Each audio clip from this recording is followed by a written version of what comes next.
मालेम गोइना ख्वाइदगी नौबो report मियोई million हमफुम दो हेना चेंदुना अमदि कया अमा अवा चथेंग हंदुना कुमातोय सुबा सहीचा असिदा मियोई बिगी मौसा के पुंचिदा ख्वाइदगी चावबा चैलेंज अमा ओइरिबा कोरोना वायरस पेंडेमिक असि ngasi maksu मालेम गी लेबा खुदिंगमक्ता मायोकनरी कुमदा लिसिंग अनि कुनगी मार्च तांग कुनमरी दा स्टेट असिदा अहानबा ओइना खोंदा रखिबा कोरोना वायरस डिस्ट्रिक्ट असिदसु स्टेट असि के अनि सुबो ओइना कुमदा लिसिंग अनि कुनगी मार्च कुंथ्रा मतोइदा लिलोंगदगी दिल्ली चलुबा मियोई अमा कन्फर्म तौखी मतम अदुदगी हौजिक फाउदा चौराना सही अनि मखाई असिदा डिस्ट्रिक्ट असिदा लाइना असिना पुन्ना मियोई लिसिंग तरा चामा मरफु मंगा पॉजिटिव ओहिनखे मसिगी मनुंगदा मियोई चानी कुंथ्रा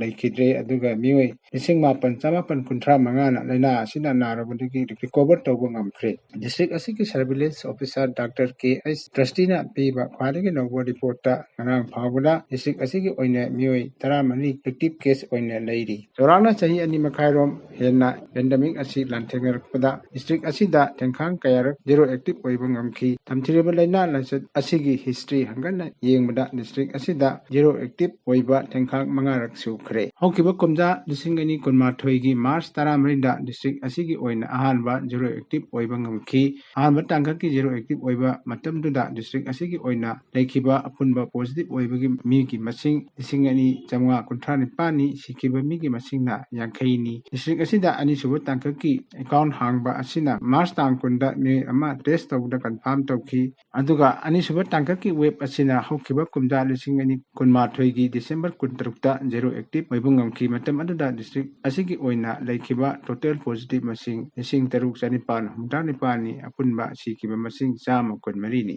अहम सुबो तांगकी वेब असिना हौकिबा कुमदा लिसिंग अनि कुनमाथोइगी डिसेंबर 23 तगी हौरगा चलिबा सही असिगी मार्च कुलुमदोइदा जीरो एक्टिव ओइबा ngamखी मसिदा लेखिबा पॉजिटिव ओइबगी मसिंग लिसिंग तरा सुबना हुमफो मंगानी अपुनबा सिखिबा मसिंग चानी कुंथ्रा मंगानी मसिगी मतुंगदा सही असिगी एप्रिल 3 अमसुंग मे 13 जीरो एक्टिव केस ओइबा ngamखी मे 13 तगी जुलाई 3 फावबा डिस्ट्रिक्ट असिदा चौराकना निमित 93 लोम असिदा कोविड फ्री एक्टिव ओइबा ngamखी अदुबु जुलाई 3 दगी अमुक नौना डिस्ट्रिक्ट असिदा कोविड 19 अमुक संदोरक्तुना ngarang फावदा अपुनमुंदा मियोई लिसिंग तरा चामा मफु मंगा पॉजिटिव ओइकी अदुगा मियोई चानी कुंथ्रा तरुक सिकी हौजी एक्टिव केस ओइना 13 खक्तंगाइरे लालिबा अगस्त तांग 13 13 अमसुंग 15 दा लेबाक सिनबा थुंगना पांगथोकदौरिबा हर घर तिरंगागी थौरम थौबाल डिस्ट्रिक्ट तसु पांगथोकनबा डिस्ट्रिक्ट एडमिनिस्ट्रेशन थौबालना थबक पाकटबा हौख्रे भारतना ब्रिटिश की मखुति के निंखा तमलकपा चाही 13 मपुंग फारकपगी पालन थौरम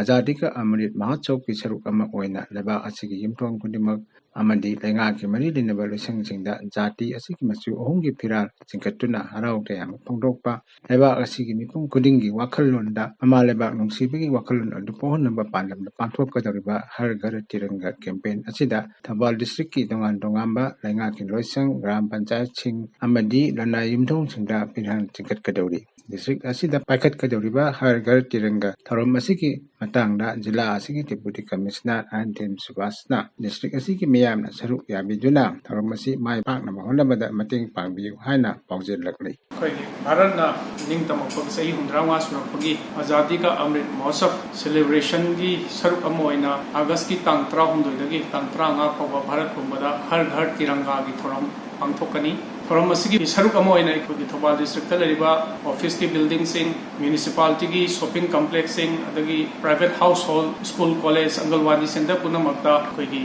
भारत की जाति की फिरान असी पहनबगी थौरम पांगथोकजगनी फंक्शन असिदा थौबाल डिस्ट्रिक्ट लैबिरिबा अखोइगी प्रजा पुनमक्ना सरुक याबियु हाइना आइदी अपील तौजरी लोइना लोइना हर घर तिरंगा असिबु याम माय पांगना पांगथोंगनबगी नमता थौबाल डिस्ट्रिक्ट की ओइना अखोइ डिस्ट्रिक्ट लेवल ऑफिसर संगी मीटिंग पांगथोगा माना तौगदवा थौदांग यंथोकनरगा अखोइगी युमथोंग खुदिंग ऑफिस खुदिंग अंगनवाड़ी सेंटर खुदिंग अदगी अखोइगी पुलिस स्टेशन खुदिंगदा अखोइगी जाति की फिरान पाहनबगी दमो अखोइ थौरांग पुनमक लौखटप लोइजरे हैबसि माय मैमदा थमजरगा अमुका हन्ना अखोइगी हर घर तिरंगा फंक्शन असी थौबाल डिस्ट्रिक्ट माय पाकना होनबदा प्रजा पुनमकना सहयोग पिनबी ओइना अपील तौजरी